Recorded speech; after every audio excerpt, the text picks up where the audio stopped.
All right. Thank you guys so much for coming on here. I know this is our first time meeting for our Immigrant Mentality Mastermind, and I definitely want this to grow and attract other like-minded agents and professionals that can benefit from us masterminding with each other on all things good, bad, and ugly about being an immigrant and how we can use that to further all of our careers and help each other and all that. So before we get started, I just wanted to do kind of an intro about who we all are so that people understand and know what we're all about.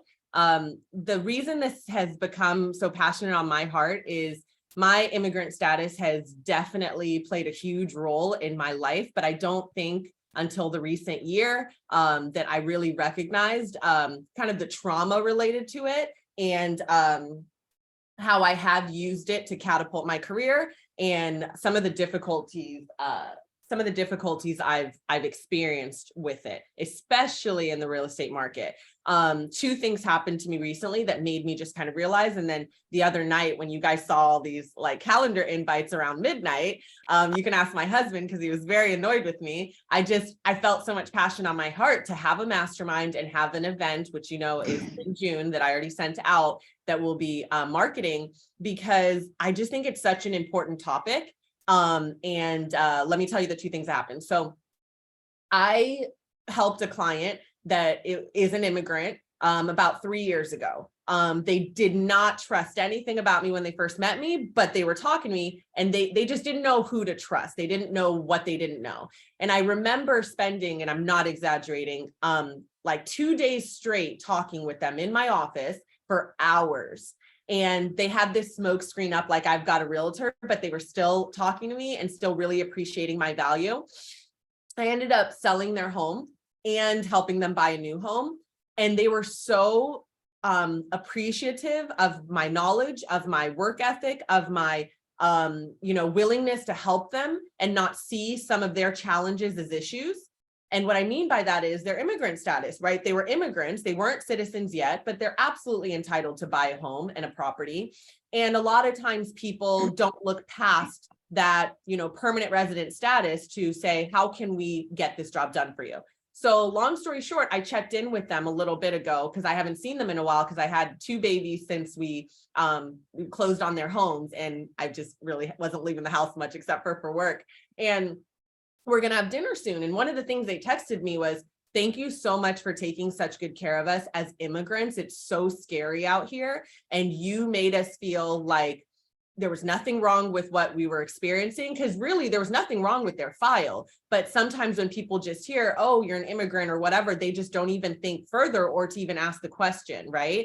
And so they just said, thank you for showing us that we deserve ownership and that this was important and holding our hands through the entire process. We could not thank you enough. They referred me like 2 people after that. So that happened. And then I got my citizenship last year. I've been in this country 33 years. I was born in Lagos, Nigeria, and my sister got her citizenship a couple months before me. And when I sat there with my flag during COVID, my husband couldn't even go to the ceremony, and realized like I've been here for 33 years, paid so many taxes and done so well in this country. And the trauma that came with us moving to this country and the country finally decided to give us citizenship. It's just, realizing that and kind of stopping and reflecting on how emotional that journey was. And I really didn't realize it until this year. It just made me think of all the different ways that this has benefited me and hurt me, but I've really pushed through it. And all that we all do to push through some of those limitations that are caused by our immigrant status and the preconceived notion of other people about us being immigrants, and how we push through that, and how we can be a support to each other, and how we can help other agents that are coming that feel the same discrimination and the same issues and dealing with the same trauma to push through that. Because I truly believe that representation matters, and we have to show the good, bad, and ugly to our journey so that it can benefit others.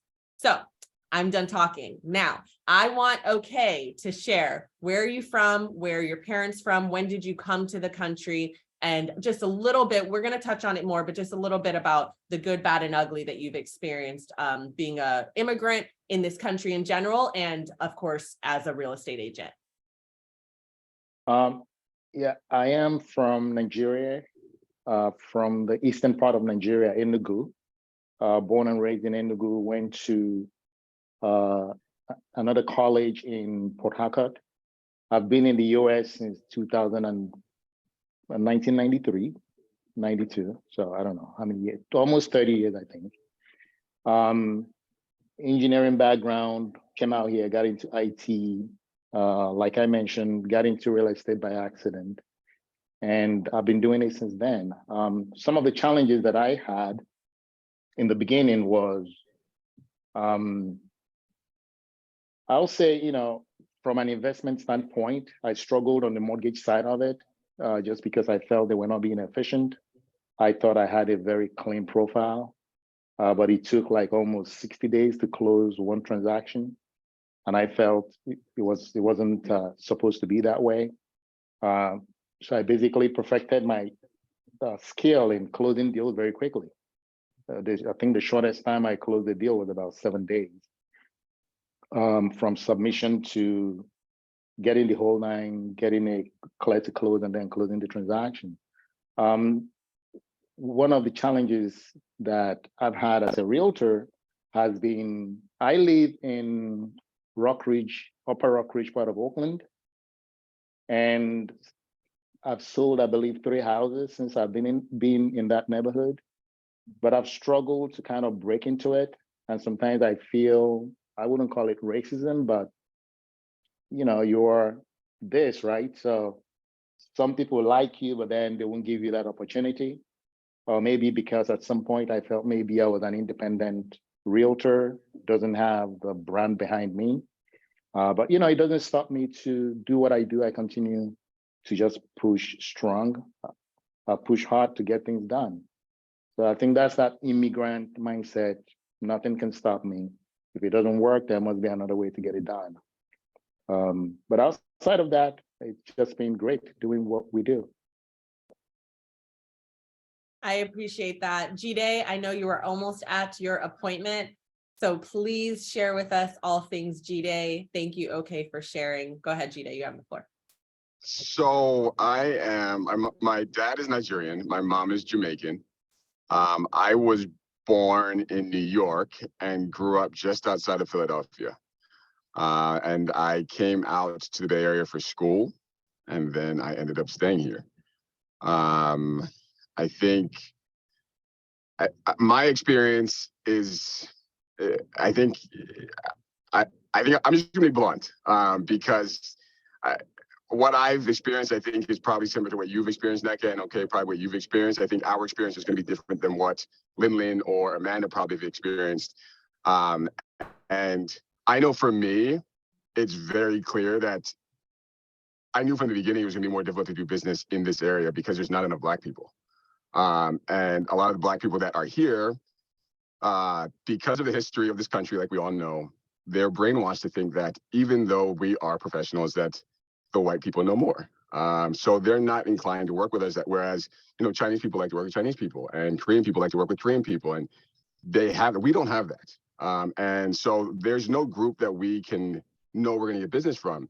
And it has made it difficult. I know for me, I feel like the amount of work I've done since I've been in the business, I should be doing, probably 3 times the amount of business that I do right now. But it just doesn't work like that. And I don't think I've had any other choice but to just accept it and work through it. I know people in this business who told me I'd deal with it when I first started, and they were right. But I don't think it changes much for me, because I think it's something that I've dealt with my whole life with whatever I'm doing, whether it's playing soccer or, looking for a job in high school, whatever it might be. So I think it's great to have these masterminds and just talk about what we're experiencing, as much as it's going to be different than what other minorities are experiencing or what other immigrants are experiencing. I feel like this is something that I'm happy to be able to talk about with you guys, because I don't really get a chance to talk about it with anyone else other than some of the agents on my team or other, agents that I've come across that are immigrants. But it's definitely been interesting, because I think being an immigrant does have an impact on your business. And for me, I don't think there's not much benefit. Like, there's not many Black people that I'm going to work with. And I think it's a detriment. I think it just makes everything's harder for us. At least for me, I think it is. And I think I have to go Like it's a barrier that I have to break down before someone's going to trust me. Like before they're going to work with you, they need to trust me. Like, so when I go to farm or when I go to door knock, Nikki, you say I'm always in a suit. I have no choice, because if I'm not in a suit, I've gone to door knock in like polo, and I have white people taking pictures of me like I'm going to rob a house, right? So if that's what I'm going to deal with, do I want to deal with that, or do I just want to wear a suit? So like right now, you can see me. I'm in the car. I don't have the air conditioning on because I don't want the noise in the background. But yes, it's in the summertime. It gets super hot, and I'm normally sweating whenever I'm doing a showing. But I have no choice. Like, what else am I going to do? No one's going to trust me. It's so interesting. Oh, sorry, didn't mean to interrupt you. Go ahead. No, that's it. I was just going to say, like, no one's going to trust me. Like, my first impression is so much more important than the first impression of, let's just say, Brett, for example. Oh, 100%. 100%. It's that white privilege. And I've literally did a live with Brett about that. And I'm sure it was so uncomfortable for him, but I'm really close with him. And I love that he appreciates, he gets it, but he doesn't get it. Right. But knowing that you don't get it, but being willing to listen and learn, I think that's all I need. You're never going to get it. Like, it's like me talking to somebody the other day who experienced losing their child. I cannot sit there and say, I understand what you're going through. I do not. Right. But acknowledging that you will never get it and being that vulnerable to say, it sucks. How can I help be an ally? That's it. Right. For sure. One thing I wanted to say on what you said is, this is part of why this mastermind, literally, ask Calvin. He was so irritated with me in a loving way. He was like, like, you always have an idea. I'm like, but this one is going to be my life's work. Like, this one will be my life's work. Listen, like, mark my words, I'm recording this in I don't know, maybe there'll be a book. I don't know, but I was like, these are the people I want to start this journey with. So what you just said is so critical to me, because I read this article. I'm going to share it with you guys. I'm going to start a group chat after this so that we can truly just dig into this. We are so, and I can't speak for the Asian and the influence, which we'll hear from in a second, but at least for me, my immigrant mentality, lifestyle, whatever, there's research done on this. We are so traumatized by the trauma, and we're so conditioned to working hard because we have no choice. Like, I would get so annoyed my whole career, everyone being like, I don't know how you do it, and da-da-da. I would get confused because I'm like, what do you mean? I don't have a choice. I don't have a choice but to succeed. That's literally been my life, like, mentality. So it's not like I'm just like, oh yeah, I'm superwoman, whatever. That's not what it's about. When you come from a third world country and you're coming here for just to live, just to be able to get away from what's happening in your country. And for me, it's interesting because yes, things were happening, but we also lived like kings and queens in Africa. When we came here, we became poor. So my mentality is like, when we came here to survive, I didn't have a choice but get perfect grades, be good, do every activity, just be good. I didn't have a choice. So in business, that's the mentality I brought. So when G-Day, when you say you have to show up in a suit, but yet there's this like vibe of like, hey, the richest people in Silicon Valley, they show up in sweatpants and they're driving Maserati and all of this shit. I get it. But it's just sad because no matter how rich G-Day gets, while he's still on the grind to talking to new people and proving to them that he's worthy of the business, he has to show up in a suit. I have to make sure my face is on and I don't look crazy or my hair is done. Like, these things that I know make other white people or other non-immigrant people feel uncomfortable because they just don't get it, right? Like, if I don't have my hair done or my weave in or whatever, and I show up and I look different, they're caught up in like trying to figure out what's going on rather than I got value. So do you want to sit down and chat about this, or do you want the next white guy in the sweatpants because you assume he knows more? So those preconceived notions that people have are going to be there, and we have to talk about this more and show up more. And to me, what G-Day is doing, like, he could sit there and say, I'm fighting the system, I don't like this, and I'm going to show up however I want. But the truth is, G-Day has a family to support, right? G-Day, I'm going to put you on mute. G-Day has a family to support. And I really believe in this quote, to do what you want to do, you have to do what you have to do. And the funny thing is, a lot of white people or non-immigrants, they don't have to do what they have to do to make it because they've got trust fund or money or family in the background to pick them up when they fall. When you're an immigrant and you don't have that trust fund money or have anything to fall back on, right? You don't have a choice but to show up 1,000% when you know, what if I don't feel like wearing that suit today, but I'm still bringing the same value? That's why this conversation is so important. All right, I'm done with that one. Jide, thank you for that. Amanda, please share with us your background and a little bit of your history. You have the floor. Yeah, so my parents, they're from Laos. So we're a minority group and we're Hmong. I'm actually was born here. So I was born in Minnesota and then came out here to the Bay Area because Michael was here. And then stumbled across real estate. So here I am. I like how the Bay Area, there's a lot of Asians, so which is great. So I guess I've never felt being a minority here. But when it comes to real estate, going into neighborhoods, door knocking, when you're in a predominantly like a white neighborhood, you start to doubt yourself because you don't look like them, you don't talk like them, and there's other agents that are white. So you're always comparing yourself to them. I think that's more of a mindset for me that I have to work on and get over, because I have seen some very successful realtors in white neighborhoods and getting listings, and their English is not perfect, and there's flaws here and there too. But I think that it all comes down to just being persistent and consistent in what you do, and having that positive mindset is going to overcome the challenges. So that's kind of what I've experienced here. Oh, you're on mute. Love that. Sorry about that. When did you say your parents migrated here? 1990. 1990. Do you have any stories from them, like what their experience was in the early years being here before they started their family? Typical parents, because they don't know English, they're just afraid of making mistakes. They just want to follow the system. They're not really too keen on me doing real estate. They didn't understand why, and so I think it took a while for my parents to accept that.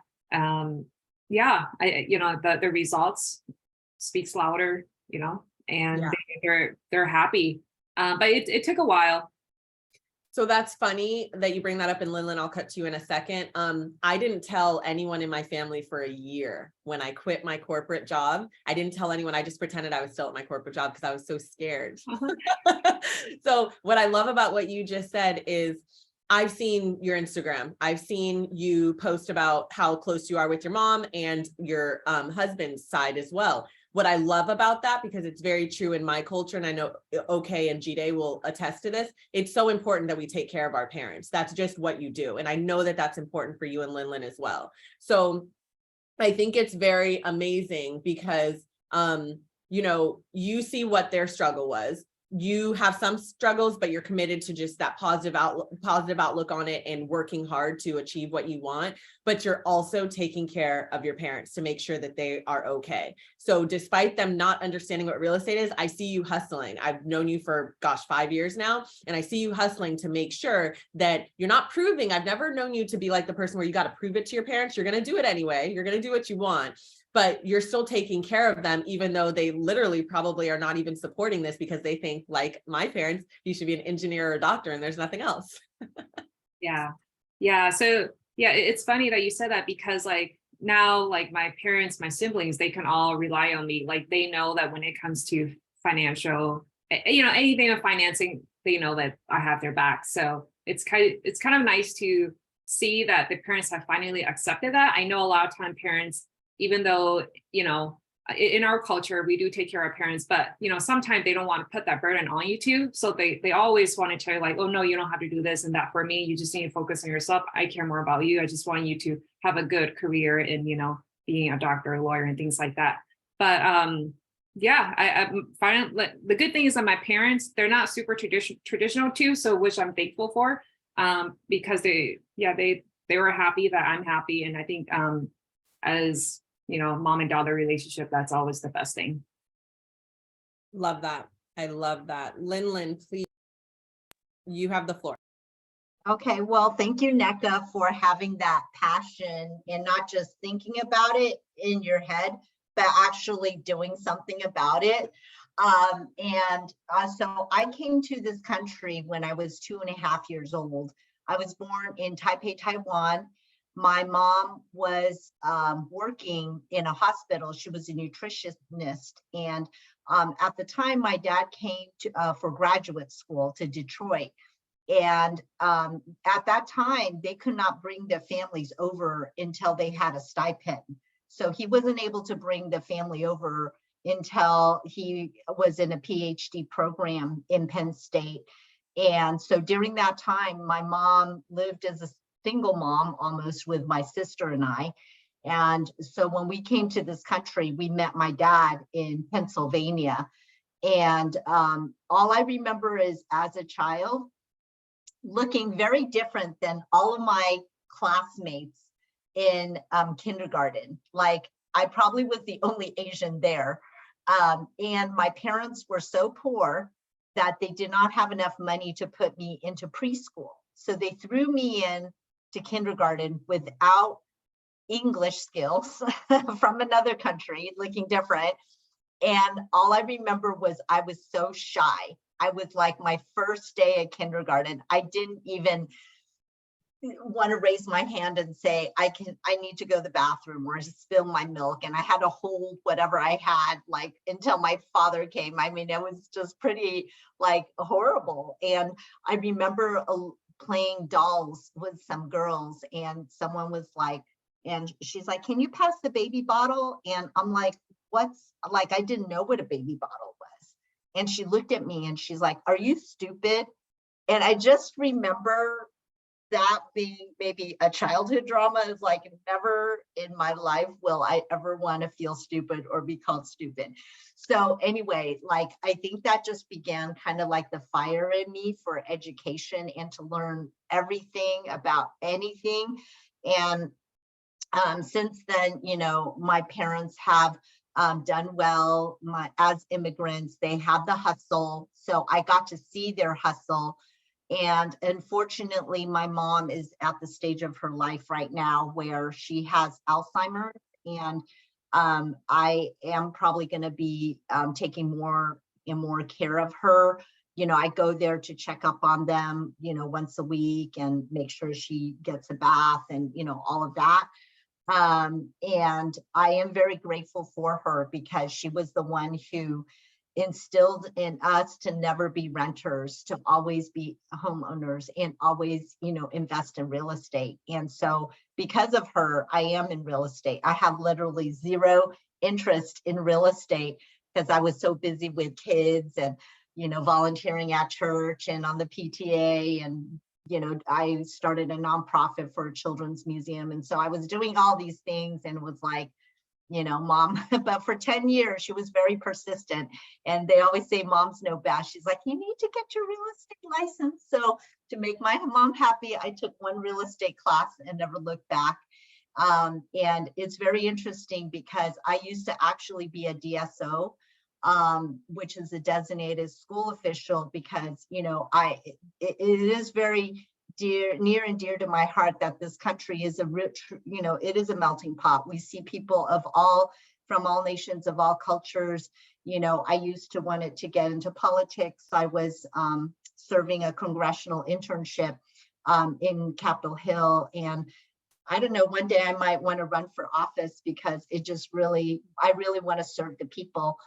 And at the time, it just also fell in my lap. I was going to register for a class at San Jose City College. My husband was like, well, you know, your mom always wanted you to take real estate classes when my youngest went to kindergarten. So I literally went to San Jose City College. I stood in line to do the registration for real estate classes. And they're like, you speak 3 languages. We need an international student advisor. I'm like, I came here to take classes, but instead I ended up working as a designated school officials for immigrants coming into this country to get their F1 visa so they can become students, which is the pathway for a lot of immigrants that come into this country and end up naturalizing because, you know, we need their skills here. And I'm very happy and proud to say that my daughter, although my parents will never forgive me because their path to success in this country was through education, and they really wanted me to also go to law school. So I had a scholarship to go to law school, and that was put on hold. To sidestep by getting married and having children. So I never made it to law school, which my parents will never forgive me for, but I'm living vicariously through my daughter. So she's studying to go to law school now. And I had a prior client who actually has an immigration law firm in LA. So she's interning for him right now. And so, yeah, so thank you for this. I'm like all on fire. I believe that this country is made strong because of, people like us. We come to this country with almost nothing.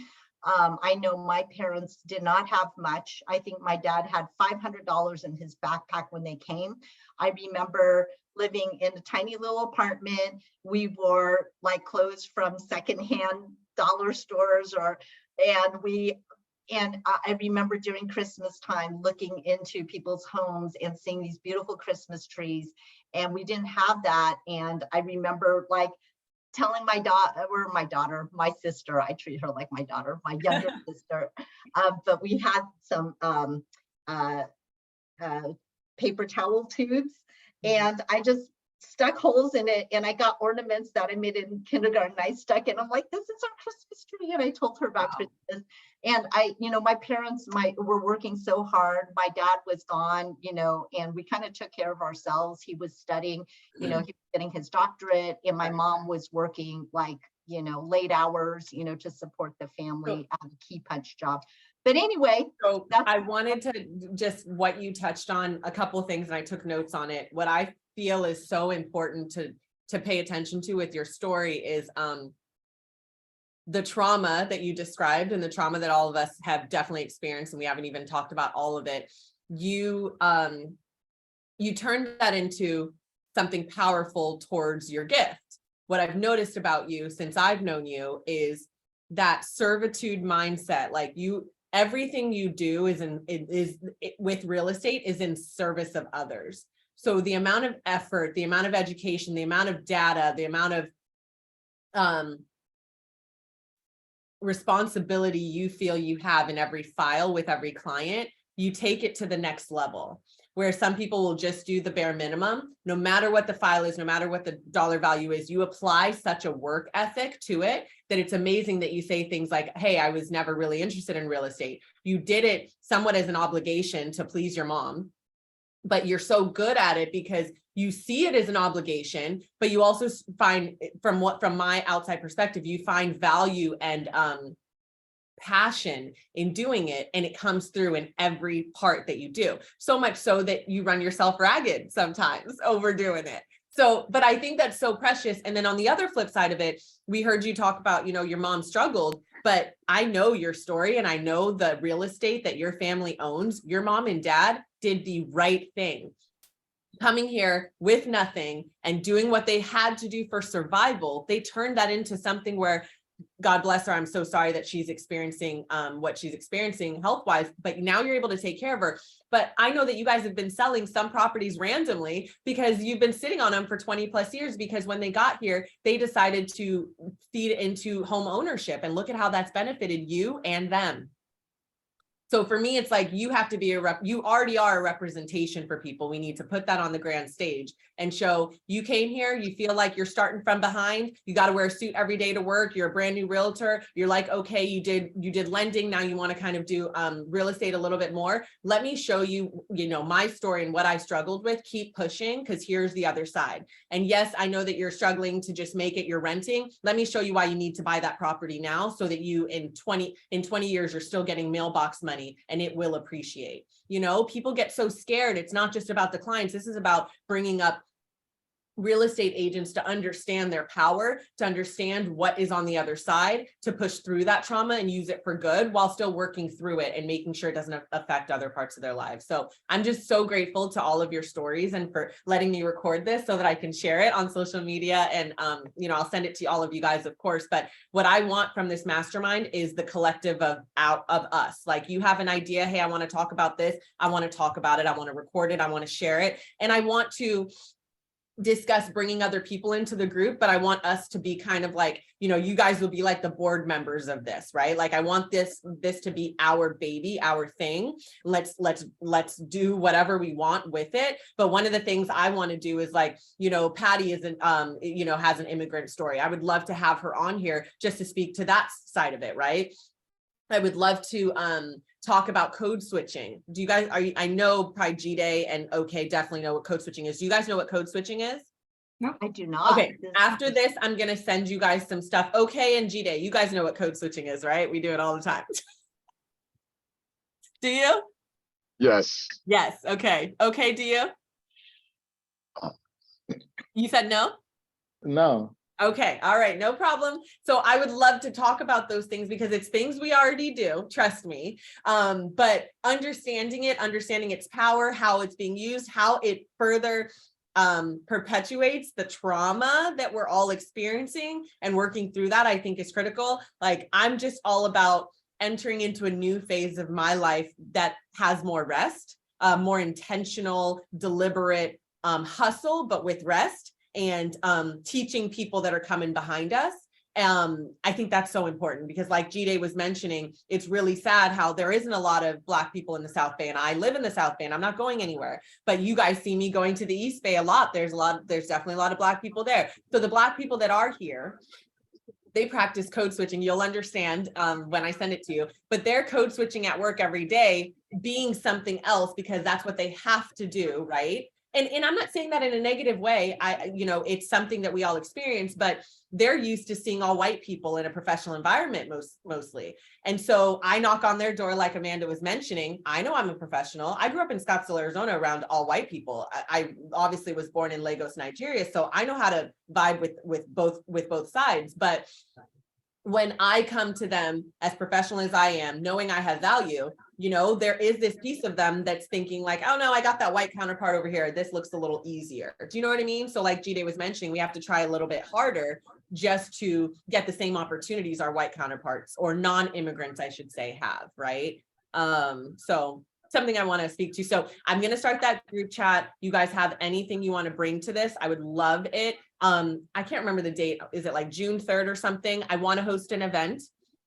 I don't know if you guys know, my sister-in-law is Brooke Jenkins. She's the district attorney of San Francisco. I'm going to have her speak because she's not an immigrant, but her dad is. And I want her to speak to some of the challenges she's dealt with. And I also think, obviously, with her platform, it will elevate this event.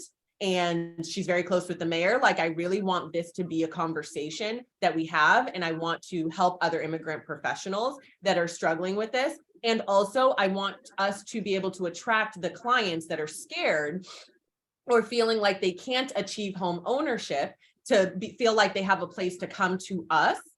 Because I think we all have a different story. And if we're supporting each other, I think we can do that collectively and move this train forward and get more business, get more allies in this game. And I think it could be something great. So I appreciate you guys coming on without knowing anything about it. That really, really, really makes me smile. So do you guys have any questions or anything to add? No, I just thank you so much. And I'm so excited about all of this. I'm really sad though, on June 3rd, my son is graduating from UCLA Dental School that day and will be gone. Yeah, it's set in stone. Okay.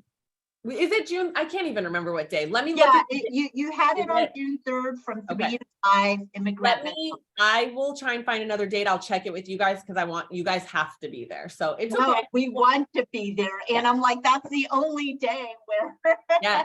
Okay, and so here's homework for you guys. Before our next meeting, think of 1 to 2 people that you think might benefit from this to be added, and then we all have to agree if they're added. So kind of tell us who they are, give us their profile, and then we add them. I don't just want this to be open. I want it to be really well thought out and diligent in what we're doing here. So tell me who you'd like to add, and then I'll make sure to add them to this. Okay, do you have anything to add, G-Day?